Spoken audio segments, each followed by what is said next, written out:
Okay, so let me give you an update. So yesterday morning, we had one member of the management team tested COVID positive. He had had 4 close contacts, 2 of whom were players and 2 of whom were staff. So we immediately isolated that group. They went into self-isolation. We then surge tested the whole of the rest of the tour party, both lateral flow and PCR tests. All of those tests came back negative, apart from one player who returned what's called a single gene positive, which in other words is a very low level positive.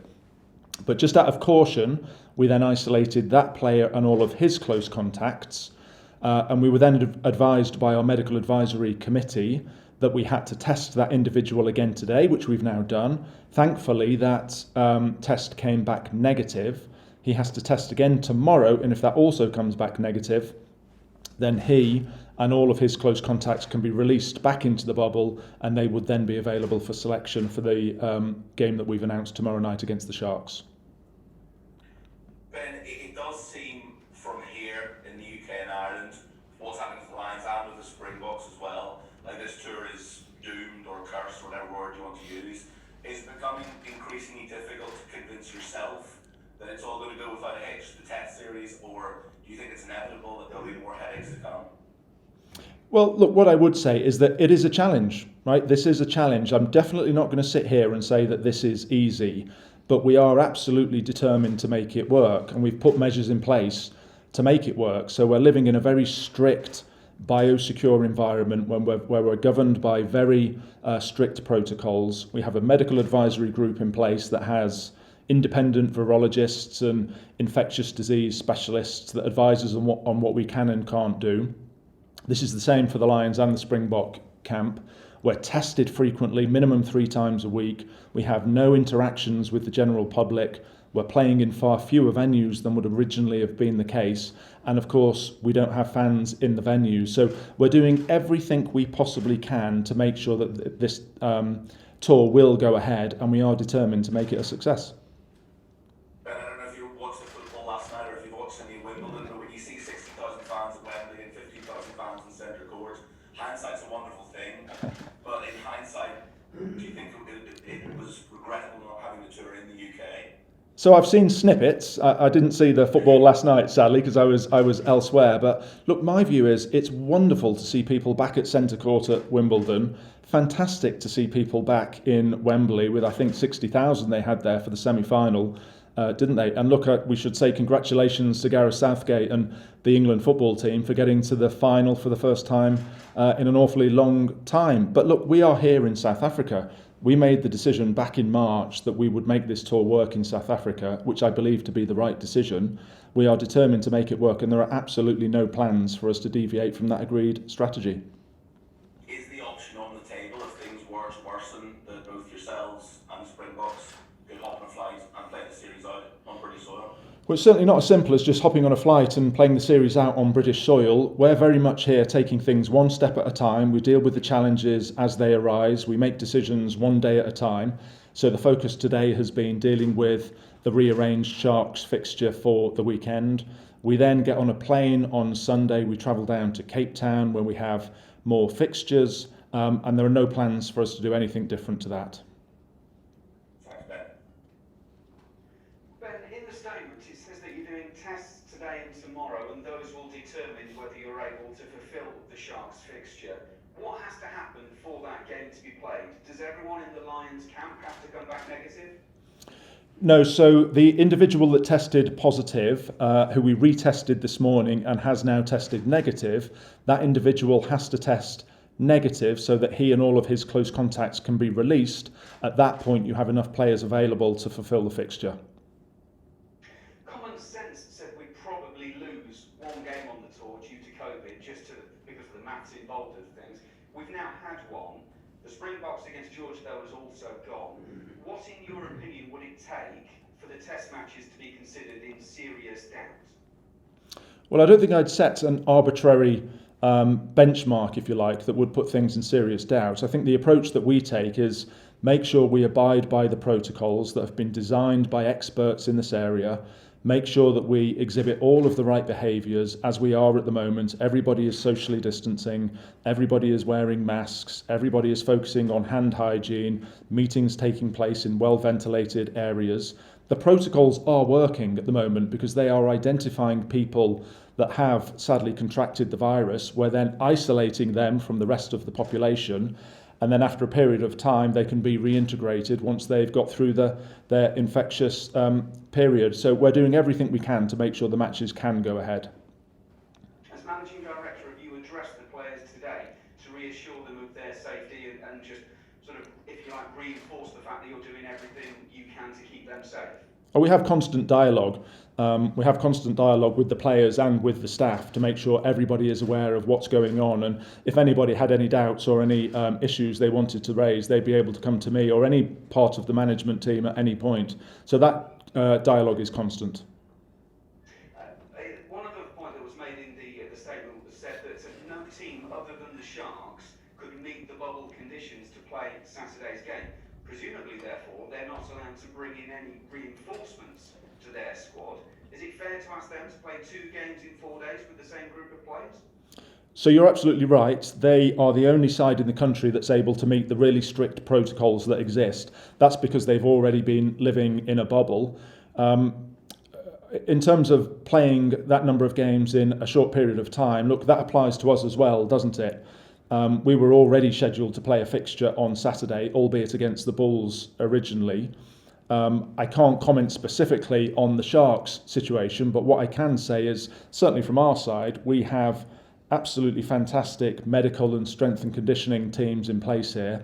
They work extremely closely with the coaches, and if there was any doubt from a player welfare standpoint that the game should proceed, it wouldn't be happening. Now, I'm sure that's also the case in the Sharks, but I'm not as close to their camp as I am to the Lions camp. Just finally from me, as you were arriving in South Africa as a group, nearly 2 weeks ago, we were told that Gauteng was the epicentre of the 3rd wave of COVID in South Africa. You're going to go to Cape Town this weekend. Why has it taken nearly 2 weeks to go to a seemingly safer area? Is that not a bit like holding a gardening hose and then being surprised when water comes out at the end of it? Have you not put yourself in harm's way by staying in Gauteng? No, I wouldn't say that that's a fair representation of the situation, largely because we are in a biosecure bubble here. So we are protected as much as we can be because there is nobody coming in and out of our facility.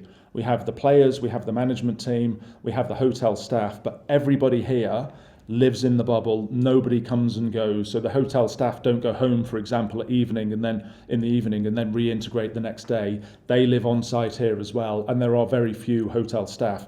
So actually our bubble is about as secure as it can be. And what you don't want to do is bring risk into the camp by having more time spent travelling around the country. So the more times you travel, the more opportunity there is for COVID to be introduced into the camp via somebody that is outside of that bubble environment. Thank you, Ben. You're on mute, Corky. Sorry, Ben, it's Michael Corcoran from RT here. Just continuing that point with Andrew in terms of the schedule for the remaining matches. You've mentioned moving to Cape Town. Is the plan that everything else is going to be played out in Cape Town, or were the discussions about particularly the test 2 and 3?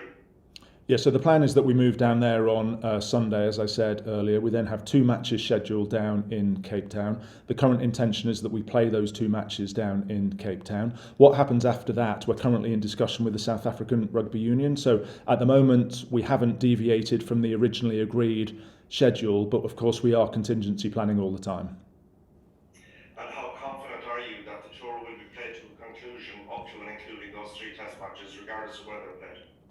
Well, I'm confident that as long as we all exhibit the right behaviours within our respective camps, which we are, then we give it the absolute best possible chance of going right the way through to the end of that 3rd test. Cheers, thank you. Can I ask, what's the reason that not all of the players have received the double jabs, I think was reported last night? So I don't think we've ever specified who has and hasn't received double jabs, and I don't think we want to really get into a conversation about that. What we said was the vast majority of the tour party have been double jabbed. Ken? Well, Ben,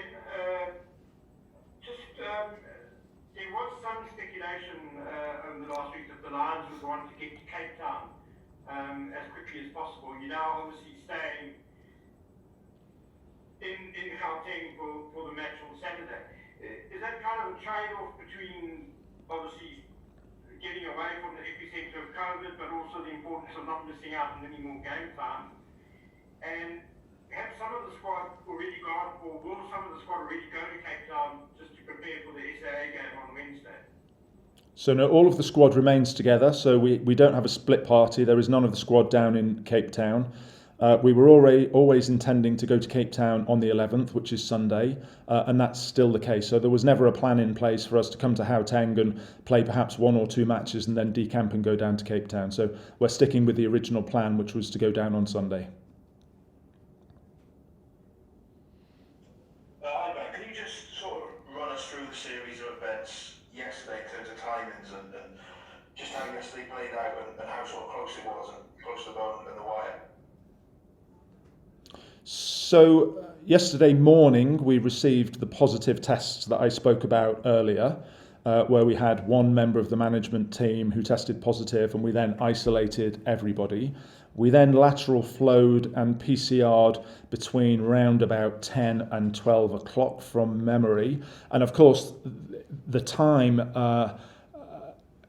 the point that takes a lot of time is the period to return the results of those PCR tests. Lateral flows return relatively quickly, but PCRs, of course, take a lot longer. So we had to wait for those PCR tests to come back before we were able to understand the position around the remaining players. Murray? Hey Ben, hey John. Just on the vaccination thing, do the Lions not think it's a huge risk for someone who hasn't been double vaccinated to be in South Africa, given the situation there? Well, I think everybody has a right to make their own decision on whether or not they want to be vaccinated. We have a number of strategies in place to mitigate the risk in any environment, and I think it's wrong for anybody to think that vaccination is some sort of universal panacea. I'm afraid it's not. So we have an approach which is multi-layered, where as well as having the majority of the party being vaccinated, we are also exhibiting all the right behaviours that I've spoken about before. We're getting tested 3 times a week, if not more. We're socially distancing, we're well ventilated, we're observing hand hygiene, we're wearing masks, we're not integrating with the public, and we're travelling very, very infrequently. So we think we've got a pretty robust set of protocols in place that will keep us as safe as they possibly can. How many people aren't fully vaccinated? I don't think we're going to get into a conversation about who isn't vaccinated, but I just make the point again that the very high majority of the party are double jabbed. Can I just ask them, the other positive case yesterday, have they tested positive again? No, the case that tested... So the member of management tested positive. That is a genuine positive. So that person and the close contacts associated with that person are isolating. The other one that was positive, which was a single gene positive, has now tested negative, and we're going to do another test tomorrow to confirm that that person is negative. And very briefly, how long will they have to stay in isolation, the positive case? The first positive case, so they stay in isolation according to the recommendation of our medical advisory group, and we have meetings with them coming up to just determine that.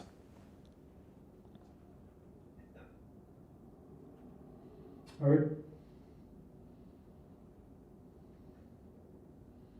Harry, you there? Okay, it's Alex speaking. Okay. Sorry. Slow to the jaw there. Just a couple of factual things. Just following on the who's available. Does that mean that all the players are available to select? If the one player is clear again tomorrow, will all the players be available apart from the 2 who were the contacts of the original management positive case? So that's correct, subject to the usual injuries and niggles, Owen. But yes, everybody will be available. But we are testing the whole of the tour party tomorrow again, just to be overly cautious, or extra cautious rather. And if anybody else were to test positive, then they wouldn't be available. But yes, everybody will be available, subject to injuries and so on.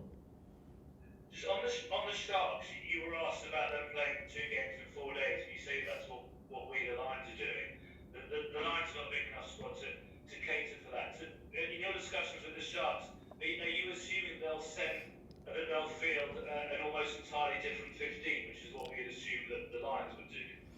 Well, so our discussions are with the South African Rugby Union as opposed to directly through the Sharks, and then it's the South African Rugby Union that would have those conversations with the Sharks.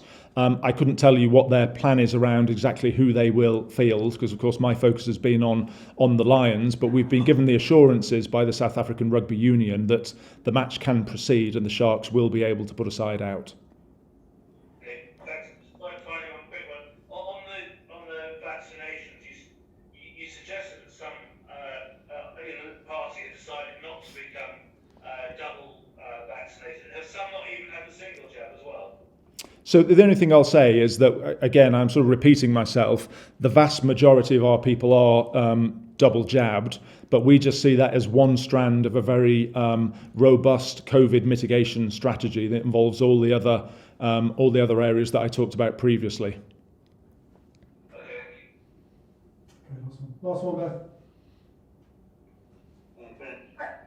Oh, sorry, big pardon. It's Alex. Sorry, big pardon. My bad. That's right, Paul. Alex.